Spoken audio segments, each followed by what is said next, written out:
আলী বলতেছেন, ফাতেমা সারা জীবন পর্দা করলাম, পর্দার মধ্যেই তোমার মৃত্যু হবে, তাহলে তো খুশি হওয়ার কথা। ফাতেমা বলে, স্বামী গো, কবে মৃত্যু হবে এইটাকে আপনি শুনবেন না? আলী বলে, ফাতেমা, কারো মৃত্যুর খবর কেউ জানে? ফাতেমা বলতেছে, আল্লাহ পাক আমাকে জানাইছে আজকে গভীর রাত্রে ফাতেমার মৃত্যু হবে। গাছের কোড়া গাছলে গাছটা যেমন ঠাস করে পড়ে যায়, হযরত আলী তেমনি পড়ে গেলেন ঘরের মাঝাই।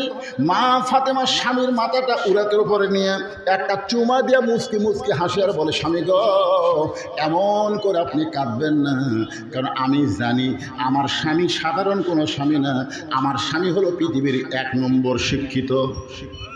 আপনারা বলেন তো, হযরত আলীর চাইতে শিক্ষিত কেউ আছে? না। আনা মদিনাতুল ইলম ওয়া আলিউ বাবুহা। রাসূল বলেছেন, আমি হচ্ছে ইলমের শহর, আর আলী হচ্ছে সেই শহরের দরওয়াজা। জোরে কোন সুবহানাল্লাহ। ওমর ফারুক যখন লাগাম ধরে, উটের লাগাম ধরে জেরুজালেমে গেলেন, জেরুজালেমের খ্রিস্টানরা মনে করতেছে উটের পিঠে যিনি বসে আছে তিনিই হলেন খলিফা ওমর। তো উটের কাছে এসে চকিয়া নিয়ে একজন হামাগুড়ি দিয়ে বলতেছে, আমির আল মোমিনিন, আপনার উটের পিঠ থেকে সরাসরি নামতে কষ্ট হবে, আমার পিঠের উপর পা দিয়ে আস্তে করে নামেন। রাখাল ছোট বাচ্চার মতন কান্দে। জেরুজালেমের খ্রিস্টানরা বলে, কান্দেন কেন? আমাদের আভ্যন্তরের মধ্যে কোনো বেয়াদবি আছে? বলে, বেয়াদবি না, তোমরা যাকে উমর মনে করে সম্মান করতেছ, আমি তো উমরই না, যিনি রশি ধরে জমিনে দাঁড়ায় আছে তিনি হলেন খলিফা ওমর। খ্রিস্টানরা বলে, ইসলাম যদি এমন হয় তাহলে আর আমরা খ্রিস্টান থাকবো না, আমরা সব মুসলমান হয়ে যাবো।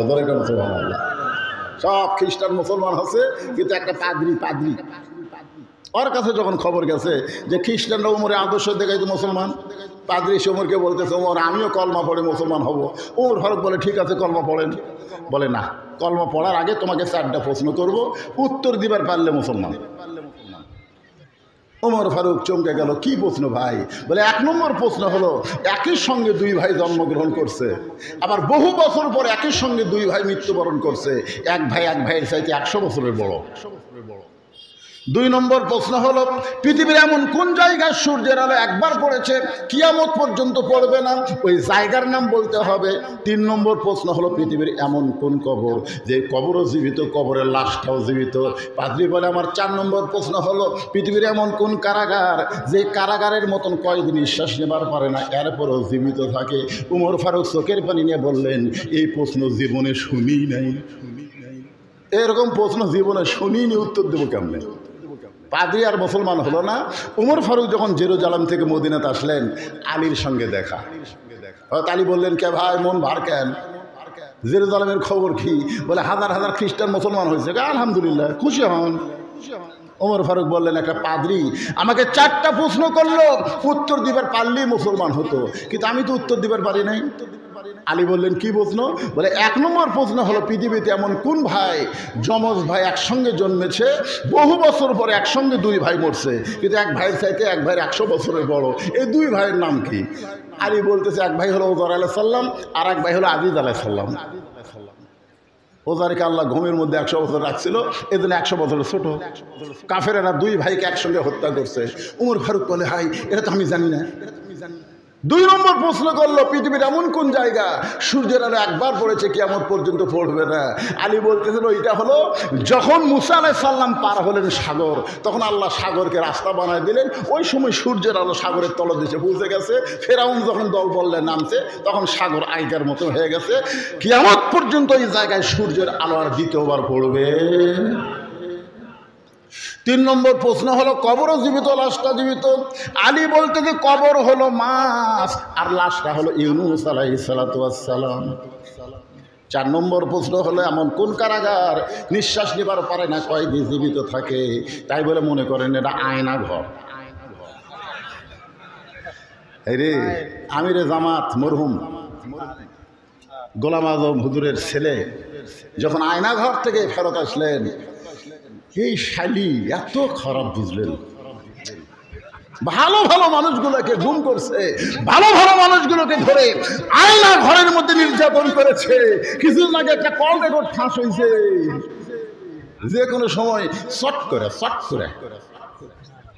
করে ঢুকতে পারে। আমরা খালি দরজা খুলে দিতে, আসা মাত্র আয়না ঘর, ধরে কোন কথা ঠিক কিনা? কি ভাই, এটা কোরআন শরীফের কোনো জিনিস রাখা চলবে না।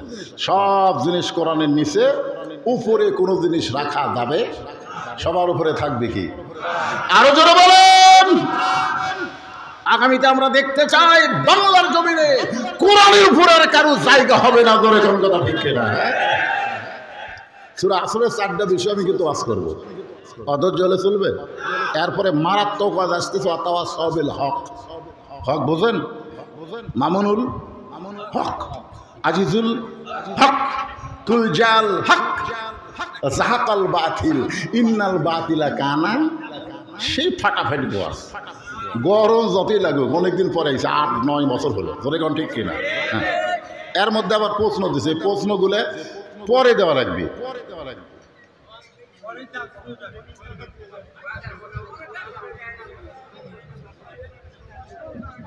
আচ্ছা, টোপলা নিয়ে মসজিদে মসজিদে থাকে এবং নাম দেয় তাবলিগ, এটা করা জায়েজ কিনা? জোহরের নামাজ আদায় করে সবাই চলে গেছে, ওরা 3 জন 4 ফ্যান দিয়ে গল্প করতেছে। 3 জন কয় ফ্যান? 2 কান্দে 2 ফেরেশতা বলতেছে, আল্লাহ সবাই নামাজ পড়ে বাড়িতে গেল, এরা 3 জন যে গল্প করতেছে, মাথার উপর 4 ফ্যান ঘুরতেছে, এর কি রেজাল্ট কি? আল্লাহ বলতেছে এর কি রেজাল্ট হলো ওই 4টা ফ্যান যে ঘুরিছে, এই ঘোরার যে কারেন্টের বিল হচ্ছে, এই কারেন্টের বিল এই 3 শয়তান শোধ না করা পর্যন্ত এরা জান্নাতে যাওয়ার পারবি না। মসজিদ তোর বাপের ঘর না, ইচ্ছা মতো গল্প করবি। তোর কোন কথা ঠিক কিনা? তোর বাপের ঘর অ্যাঙ্গেলে মেরে দিছি, যা বলেন বলে।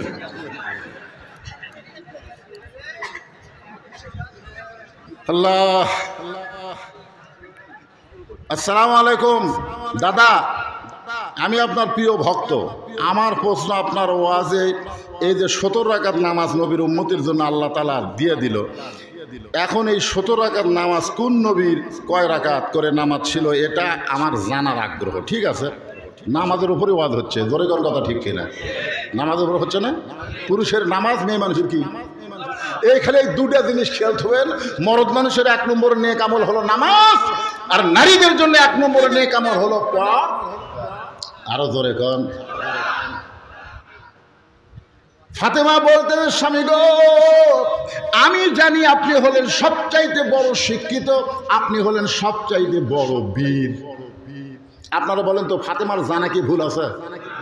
আল্লাহ রাসূল কি বলেছেন? আল আলিউ কি? আসাদুল্লাহ। আলী হচ্ছে আল্লাহর সিংহ। যেরকম সুবহানাল্লাহ। তাহলে সবচাইতে বড় আলেম এটাও যেমন ঠিক, সবচাইতে বড় বীর এটাও তেমন ঠিক। তাহলে আমার মরার খবর শুনে আপনি পড়ে গেলেন। আপনি কি জানেন না এই দুনিয়া থাকার জায়গা না, আসলে যাইতেই হবে। এই যে কাউয়া কাদের কথায় কথায় বলতো, খেলা হবে খেলা হবে। খেলে শালা তোর মাজা নাই, তুই খেলবো কেমনে? খেলবার গেলে মাজা ঠিক থাকা লাগবে। ধরে কম ঠিক পালাবো না, পালাবো না। যদি যাই ফকরুলের বাড়ি যাবো শালা। কারণ আল্লাহর ওলি 50 বছর যিনি কোরআনের তাফসীর করেছেন, তিনি বলেছেন এমন একটা সময় আসবে, দাদা বাড়িতে গিয়ে পড়বা, পালানোর কোন ইন্দুরের ভক্ত খুঁজে পাবে না। ধরে গন্ধটা ঠিক না, খেলা হবি, মাজা নাই, সরু, তুই আর খেলবি। কি অহংকার! আসলে যাইতে হবে ভাইজান। সবাই বলেন আসলে কোথায় যাবেন? ফাতেমা বলে, স্বামী গো, আমার মৃত্যুর কথা শুনে আপনি এইভাবে কেন পড়ে গেলেন? কারণ আসলে যাইতে হবে। এই দুনিয়া থাকার জায়গা না, এই দুনিয়া হলো যাওয়ার জায়গা। মিশে মায়ায় বন্দি থাইকা করলাম কত খেলা, পশ্চিমে তাকিয়ে দেখো তোমার ডুইবা গেছে বেলা। আমি মরে যাওয়ার পরে আমার 3টা চাওয়া আপনাকে পুরা করা লাগবে। আলী কান্দার বলে ফাতেমা দুনিয়ার জীবনে গরিব ছিলাম বলে তুমি কিছুই চাইলে না, আমি চাইলে তুমি কষ্ট পাবা, তুমি চাইলে আমি কষ্ট পাবো, এই জন্য তুমি কিছুই চাইলে না। মরার পরে তুমি কি চাইবা ফাতেমা? বলে 1 নম্বর চাওয়া হলো আমার কোনো জানাজার ব্যবস্থা করবেন না, কারণ মেয়ে মানুষের জানাজার দোয়া লাগবে না, মেয়ে মানুষের দোয়ার খনি হলো তার স্বামী। লক্ষ লক্ষ মানুষ যদি জানাজায় কয় ফাতেমা ভালো, আর আপনি যদি কোন ভালো না, ওই লক্ষ মানুষের ভালো বলাতে ফাতেমার 1 তিল পরিমাণ লাভ হবে না। আর দুনিয়ার তামাম মানুষ যদি বলে ফাতেমা খারাপ, আর আপনি যদি বলেন আমার বউ ফাতেমা ভালো, এক স্বামীর সার্টিফিকেটে বইয়ের জান্নাত হয়ে গেল। আমার 2 নম্বর চাওয়া হলো আমার লাশটা খাটনিতে তুলবেন না, কারণ খাটনি কান্দে নিতে 4 জন পুরুষ মানুষ লাগবে। আমি হিসাব করে দেখলাম এই মুহূর্তে 4 জন পুরুষ নাই। আমার বাবা যদি থাকতো তাহলে মরা মেয়ের লাশের খাটনি বাবা কান্দে নিবার পারতো। আমার হাসান হোসেন যদি বড় হইতো মায়ের লাশের খাটনি কান্দে নিবার পারতো। ওগো স্বামী, আমার হাসান হোসেন এত ছোট, আর 6 মাস আগে বাবা দুনিয়া থেকে চলে গেছে। আপনি শুধু আমার লাশটা কান্দে করে নিয়ে জান্নাতুল বাকি সবুজ রঙের একটা বাতি জ্বলতেছে, ওই বাতি বরাবর আমাকে দাফন করবেন। আমার কবরের খবর যেন দুনিয়ার কেউ না জানে, এই জন্য রাতের বেলায় আপনি ফাতেমাকে দাফন করবেন। গভীর রাতে হযরত আলী ফাতেমাকে দাফন করার পরে আল্লাহকে বলতেছে, আল্লাহ আমার বিবি ফাতেমা হলো পর্দানিশী, তুমি তাকে কবুল করে নাও। এই দোয়া করার পরে তাকায় দেখে সামনে কয়েকটা পুরাতন কবর দেখা যায়।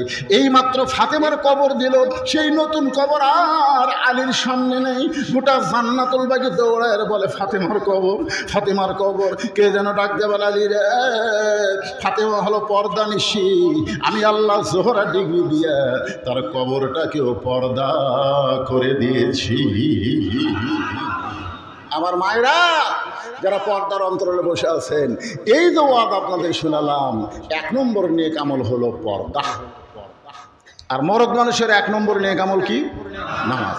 এটা মনে রাখবেন, নামাজ যদি না থাকে লা সালাত আলা দীনা, যার নামাজ নেই তার ধর্মই নেই।